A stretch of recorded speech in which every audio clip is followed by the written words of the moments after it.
Hello and welcome to Thoughts on Rice, a podcast hosted by the University of California Cooperative Extension Rice Advisors. I'm one of your hosts, Sarah Marsh Janish, and I'm a rice farm advisor for Colusa and Yolo counties. I'm Whitney from DeForest. I'm the Cooperative Extension Rice Advisor for Sutter, Yuba, Placer, and Sacramento counties. My name is Luis Espino. I'm the Rice Farming Systems Advisor for Butte and Glenn counties. I'm Michelle Leinfelder-Miles. I'm a farm advisor in the Delta region. I work on all sorts of field crops, grains and forages, but one of those is rice. And the counties that I cover are San Joaquin, Sacramento, Yolo, Solano, and Contra Costa counties. Together, the UCCE Rice Farm Advisors seek to provide relevant, topical, research-backed information relating to California rice production.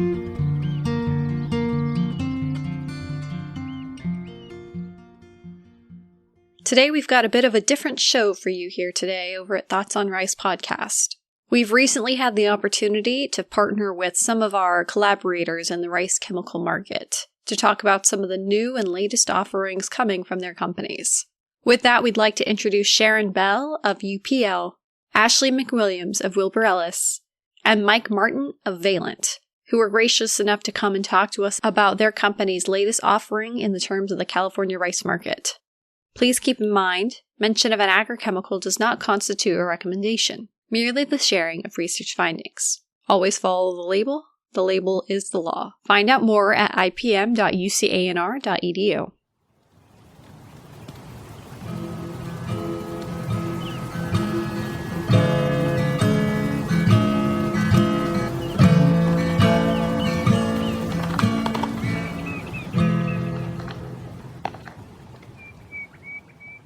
Hi, Sharon. Hi. So, Sharon, I'm going to start by asking you a bit about your personal information, just to give us some context before we jump in.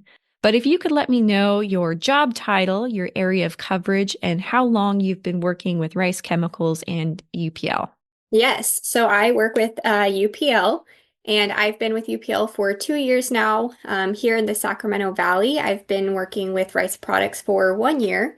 So I'm still new to the rice industry, a lot to learn, but I am excited to be a part of this ever-changing industry. Fantastic. And I mean, you've got a little bit of a leg up, as I understand it. You're local to the Sac Valley, so you're familiar with the rice in the industry, and you know how important rice is to California. Absolutely. Yeah. Born and raised in Yuba City, so I'm surrounded by rice every direction. Perfect. We like to hear that. So Sharon, just real quick, can you give me a background on what products your company offers in the rice market? And this, I mean, like established products that UPL has been working with for throughout the last 2 decades or so. Yeah. So our biggest products would be our propanol brands, which are Super Lamb and Stam. Outside of that, we do have lambdicide and dimilin, so some insecticides. We also have Londac, but for sure, Super Lamb and Stam would be our biggest known products to the rice industry. Fantastic. So those are the established products. Yes. Let's focus on what's new, what's coming down the pipeline. What are we looking for in the 2025 season? Yes. So UPL, we are super excited to be bringing Vaxaplant to the rice industry. We currently have this, it's a biofungicide. We currently have it registered here in California on grapes and lettuce. However, we are looking at a label expansion, hopefully getting that approved in March. So it will be coming. That timeline could vary depending on how soon DPR can get it approved. But our latest timeline, like I said, is March of 2025. So a couple months from now. Again, it is a biofungicide. So the active ingredient is laminarin. The mode of action, it's a FRAC P4, and it's the only compound in that FRAC group. Its activity is preventative and systemic. So it is has both SAR and ISR activity. So breaking that down, that means systemic acquired resistance as well as induced systemic resistance. So if you want me to go a little bit more in depth, I can, but we can just keep it high level. If you have the time, I'd love to hear a little bit more about that. Yeah. Yeah. So looking at the activity of it, basically there's 3 ways that it helps the plant fight off the pathogens. And that includes, it reinforces the cell walls. So that helps prevent the infection from even happening in the first place. It also produces antimicrobial compounds, as well as PR proteins, which have the plant defense characteristics, so antifungal type of stuff. We kind of equate it to going out and getting the flu shot. It's going to help your body fight off the disease or the pathogens to prevent the infection. All right, so besides having the plant pathogen protection, we also have seen secondary plant benefits come from it. So, like I said, it's currently registered on grapes, and in grapes, we've seen an increase in the bricks as well as fruit firmness. But looking at it more so for rice, we've seen an increase in yield. So we've seen this if you put it on later in the season, say you throw it in with your propanil timing, there's an increase in yield from that. We've done it across the Sacramento Valley. One of the 20-acre demo plots that we've seen actually won the rice yield contest for that area. So it's an exciting boost to your yield, as well as getting the plant defense turned on as well to fight off the pathogens. Yeah, that sounds really interesting. So let's talk about use rate and when to apply. You mentioned with propanil, so that gives us kind of an idea. Yeah, so it's season-long use. You can throw it in with your fungicide timings, again, to kind of enhance the activity of your fungicide that you're using. But it takes a free ride with whatever. So if you want to throw it in with your propanil, that's when you're going to see your yield boost, so later in the season. But again, it takes a free ride, and you can put it in with whatever you want, and the use rate is 14 fluid ounces. Okay, so liquid then. Yes, yep. Are there any special cautions or licenses that people need to have for this? There's no cautions or use anything specific to worry about here. Fantastic. And you already kind of mentioned it. You're hoping to get DPR sign-off in March? Correct. March is our timeline for now. Okay. And so if that happens, it could be available this season, but probably the latest, maybe next season? Correct. I mean, it's hard to say with DPR, but... Yes. Yep. So hopefully this season, but fingers crossed this season. If not, let's hope for next season. So Sharon, I'm going to ask you here, is there anything else you want to share with us before we wrap up? Yeah, so if you guys have any questions specifically about Vaxaplant or any other products in the UPL portfolio, you can find us online or you can reach out to me directly. My phone number is 530-930-3771, or my email is sharon.bell@upl-ltd.com. Fantastic. Sharon, thank you so much for being here today. And I think we'll have you back on again, so don't consider this your last call. Absolutely. Yes. Well, thank you for inviting us and wanting to hear more about UPL. All right. Great. Thanks. Thank you.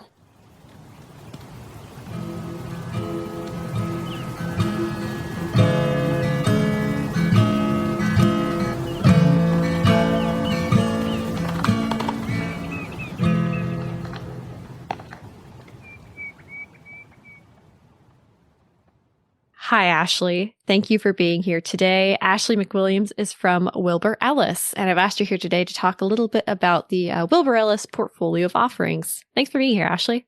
Of course. Thanks for having me on, Sarah. Now, I'd like to start off with some questions about you, your information concerning your job title, your area of coverage, and how long you've been working with Rice Chemicals. Yeah, so I'm a PCA and CCA for, as you said, for Wilbur-Ellis, covering Colusa, Sutter, and Yolo counties. I've been working in this position for 6 years, and which I've been involved in rice for all those 6 years, and probably as far as the chemical side, the last 4 years, more deeply involved. This is more on a personal note, but Ashley's a PCA for several of the growers that I work with, and they all speak very highly of her. So it's a real treat for us to have her on today. So Ashley, can you tell me a bit about the established products that Wilbur-Ellis offers in the rice market? As far as the main products for Wilbur-Ellis currently and kind of going for the near future is Serrano. Everybody's aware of Serrano. But I mean, even though this product is 20 years old, I do think we are seeing a comeback with it, especially in a program approach with some of our newer chemistries that have come on the line, like the cliffhanger and the Zembu, as it still has activity on Sprangletop and watergrass in a lot of areas. Yeah, and that's kind of rare when it comes to our rice herbicides, at least in today's day and age when we're seeing resistance cropping up. Let's talk about Serrano a little bit. Now, can you talk to me a bit about like the mode of action of Serrano and the activity that we see on these specific weeds? Well, Serrano is, like I said, I wish I could have John Heyer on here with you, as he's the one that developed this product and can speak a lot more to the mode of action. But it is, as everybody knows, it's a pre-emergent herbicide, goes on day of seeding. It's going to cause some bleaching of the rice as well as the weeds, and so it's working on the seeds in the soil as on a pre-emergent basis, which is why we can see those later flushes of Sprangletop that escape that Serrano once it's basically gone after the first couple of weeks after application. Serrano does also have post-emergent activity, working both in the soil and foliar on small weeds only. Serrano is extremely soluble, so it moves very well on the water as it binds to the soil for excellent coverage. Absolutely. And Serrano's, chemical name for that is clomazone. So we see that pigment inhibition in that bleaching action, especially early in the season. Mm-hmm. When we see Serrano used in a program of perhaps, like you mentioned, Serrano and Zembu together, is there anything that you'd like to caution growers about in terms of antagonistic action or phytotoxicity on the rice itself? I haven't used it personally, like with Zembu. I have used it in conjunction with Butte. I mean, it's just, knowing that there's potential phytotoxic effects with multiple chemistries. Just be aware of each chemistry and how it acts on the rice, especially, putting Serrano on day of seeding, letting it kind of get out of the ground before you come back with something like Butte. So it kind of gets going, and definitely want to watch out for heat. If it's going to be, 95 degrees or more, just be cautious about putting Serrano on, during a heat event. You could see worse problems. And Serrano, what's a typical use rate that we're seeing for that? I'd say 10 to 12 pounds is kind of, I've seen guys try to cut it back to 8 pounds when putting it on with Butte, and I still feel like going that at least 10-pound rate, even when you're using it in conjunction with these other herbicides, because this Sprangletop and watergrass are getting tough. So at least a minimum that 10-pound rate. We were actually at a meeting earlier today talking about special cautions, geographic limits, and things like that on different herbicides. But Serrano, it doesn't need any kind of special caution or license associated with its use, does it? That's correct, sir. No, it doesn't. There's no NOI that's required. There's no watch out for things like peaches and prunes or walnuts. Especially being in that granular form, less of a concern with surrounding crops when putting on Serrano. It's good to keep a chemical like this that, as you mentioned, we've had in the portfolio for several years now, and it's still exhibiting some pretty good activity on the pests that it's targeting. We don't often see that kind of longevity in a herbicide, at least in our rice system. So it's good to have an old reliable there in the toolbox when you need it. Yeah, for sure. All right, Ashley, thank you for talking about Serrano. Is there any upcoming event or program that you'd like to mention that Wilbur-Ellis is putting on?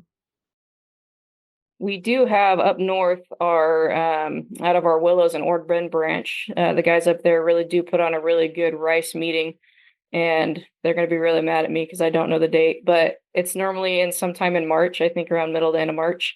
And that's at the Veterans Hall in Willows. I maybe could follow up with you on that and put something in the notes. But yeah, outside of that, we just wrapped up our tree grower tree meetings this past week that we offer to our growers. Outside of that, we're just getting ready to get out in the field and get a season going. So just kind of raring to put on the hip boots, huh? Yeah. Ashley, would you mind giving us a contact number for people who have questions about Wilbur-Ellis? Yeah, for sure. Our local Colusa branch here, the phone number is 530-458-5831. Perfect. Thanks. And so if I have questions, I can call up that office and I can ask for Ashley, right? Absolutely. Well, thanks again, Ashley. Really appreciate this. And we'll see you out in the field. Of course. Thanks, Sarah. Appreciate it.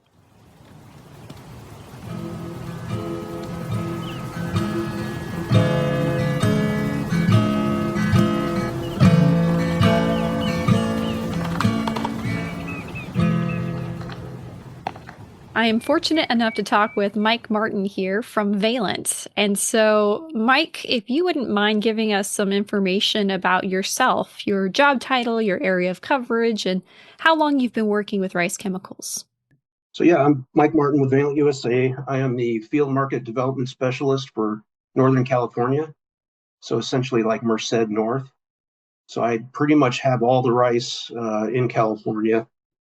I'd say I've been working with rice products off and on since I started with Valent 18 years ago.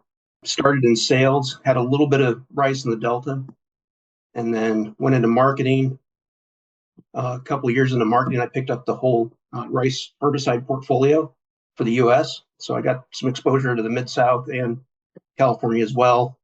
And then I kind of was away from it for a couple of years in another position and came back to the field.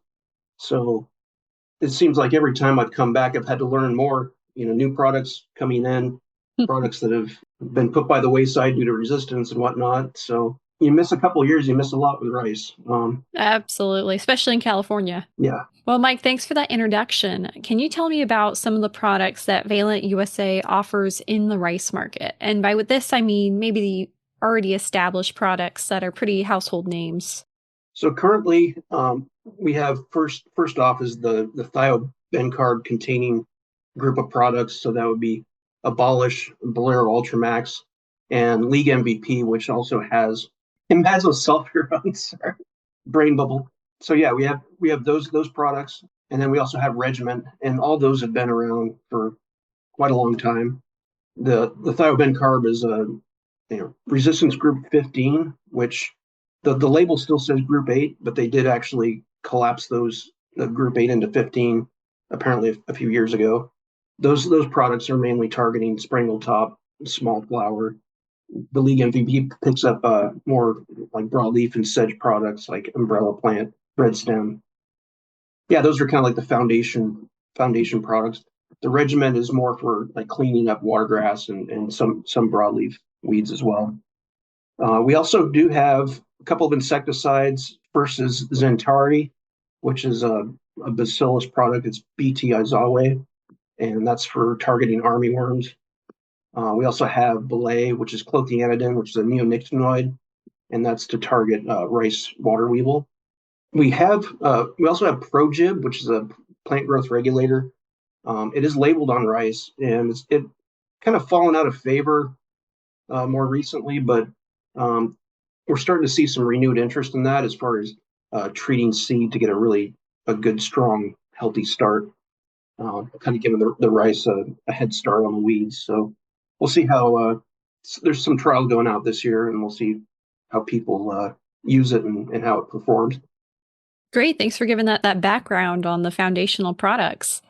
Now, let's talk about what's new. What's coming down the pipeline from Valent that we should expect to see on the rice market in the next year, coming seasons? Yeah, so we had the rice meetings this week in several locations, and I'd mentioned that we have a 2EE coming for Abolish. It's a Abolish plus propanil, just giving specific use directions. It's certainly legal to make that tank mix now.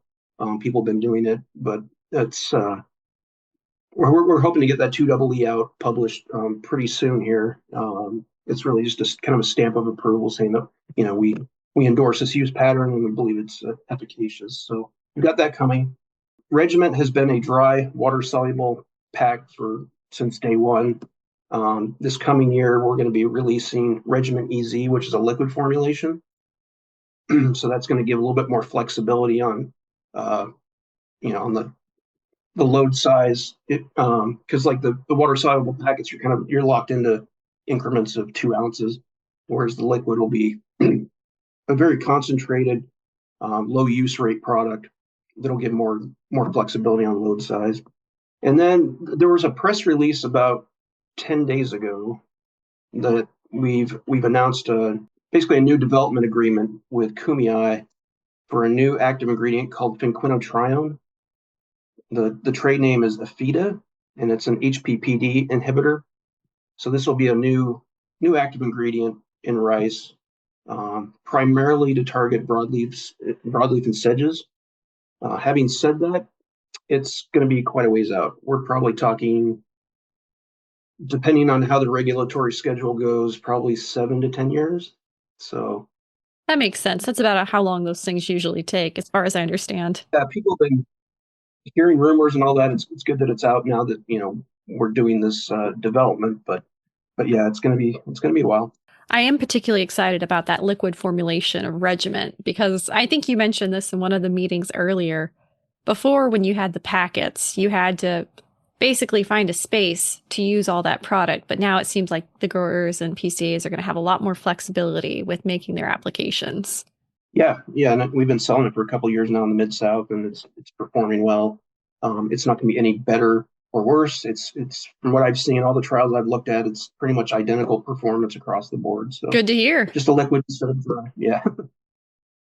With this new lineup of items coming down, the 2EE label on the Abolish EC, the liquid form of Regiment, is there any special cautions or licenses or considerations to be taken into consideration for those who are going to implement this into their programs? Yeah, no, the Regiment, there'll be nothing different. We still will have the same adjuvant. There's a separate document that's adjuvants that we've tested and approved to go along with Regiment. That'll be the same as the dry. With thiobencarb and Regiment both, there's county conditions, there's buffer zones, water hold restrictions, and you really have to comb through the labels to understand it all. And you also have to, with the thiobencarb, there's mandatory thiobencarb training. With the Regiment, the main concern is drift to sensitive crops, which a long time ago, everything was rice up north, but now we've got every crop you can imagine. So, tree nuts and fruit and all that are very sensitive to Regiment. So you have to mind the buffer restrictions, but we also do a stewardship program where we certify aircraft. Any aircraft that's going to apply Regiment needs to be recertified every 3 years. Sometimes aerial applicators will bring their planes in more often if they change something or whatever, but that's just to really, we do a thorough test of the spray pattern and make sure that they're getting the least amount of drift as possible.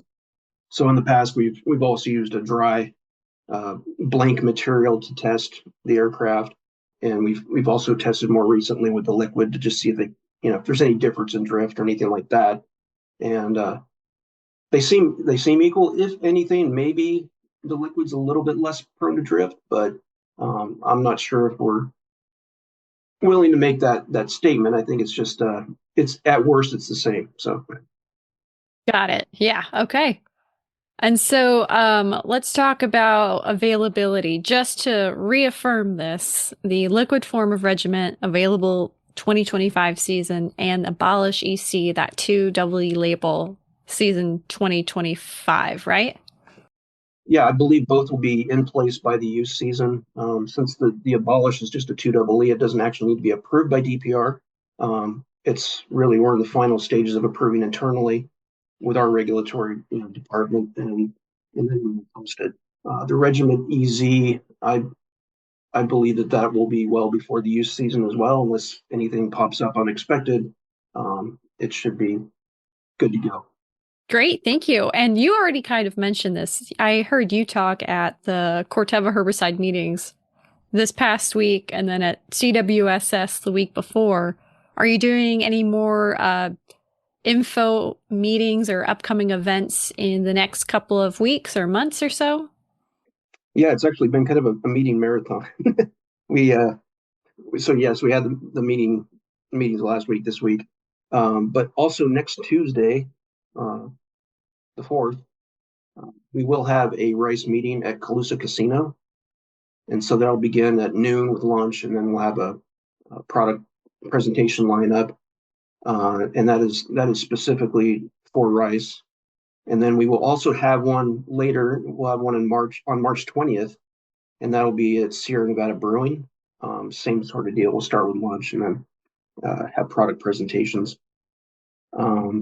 Beyond that, we will have the aerial certification probably in March.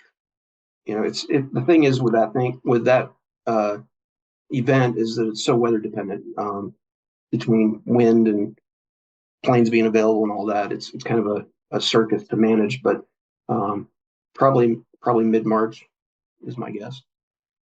Thanks for that information on the upcoming events, Mike. We'll be sure to find links to that and link them in the show notes for anybody who's interested.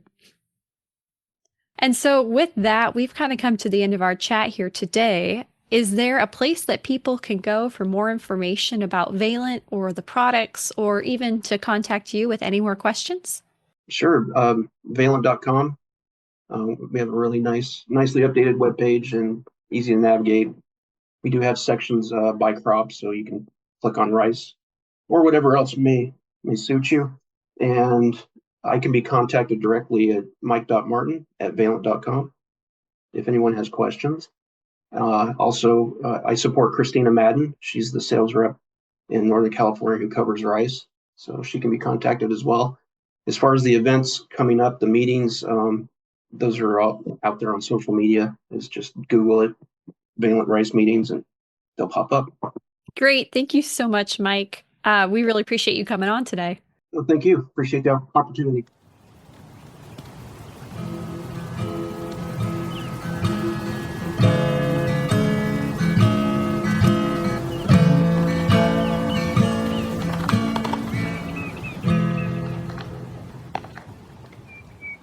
We have a few upcoming rice meetings in the new year. As you know, we'll be having our rice winter grower meetings in February. And so we have a series of meetings. They all have the same agenda. Don't go to every single meeting. You'll be awfully bored. But pick the one that's closest to you or most convenient to you, and attend that one. So the first one will be the Woodland Meeting, which will take place February 10th at 8 a.m. The location for that will be the Yolo County Farm Bureau office.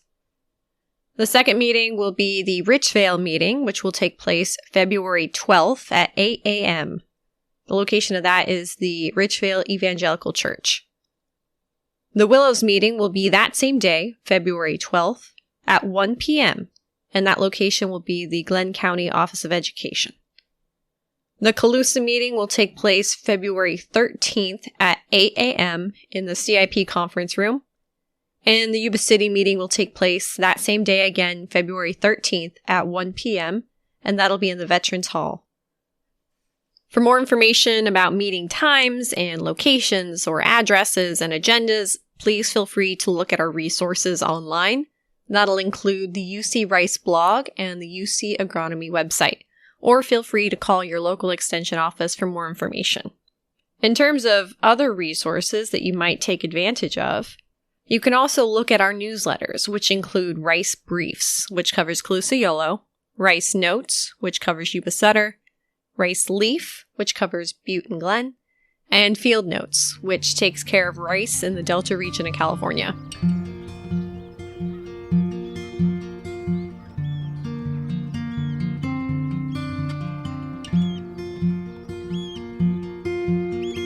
Thanks for listening to Thoughts on Rice, a University of California Cooperative Extension podcast from the University of California Agriculture and Natural Resources. You can find out more about this podcast on our website, thoughtsonrice.buzzsprout.com. We'd love to hear from you, whether it's from using our text link in the show notes, a survey submission in our feedback form, also in the show notes, or in a comment or rating on your podcast streaming service of choice. We're also experimenting with polls on Spotify, so if you're listening on Spotify, you might have an option to answer some of those questions, and we might be able to talk about that on the air. You can also email us with any comments, questions, or concerns at thoughtsonrice@ucdavis.edu. We're glad to have you here for Season 2 of the Thoughts on Rice podcast. And remember, like the growers like to say, have a rice life. Mention of an agrochemical does not constitute a recommendation, merely the sharing of research findings. Always follow the label. The label is the law. Find out more at ipm.ucanr.edu. The views, thoughts, and opinions expressed are the speaker's own, and do not represent the views, thoughts, and opinions of the University of California. The material and information presented here is for general purposes only. The University of California name and all forms and abbreviations are the property of its owner, and its use does not imply endorsement of or opposition to any specific organization, product, or service.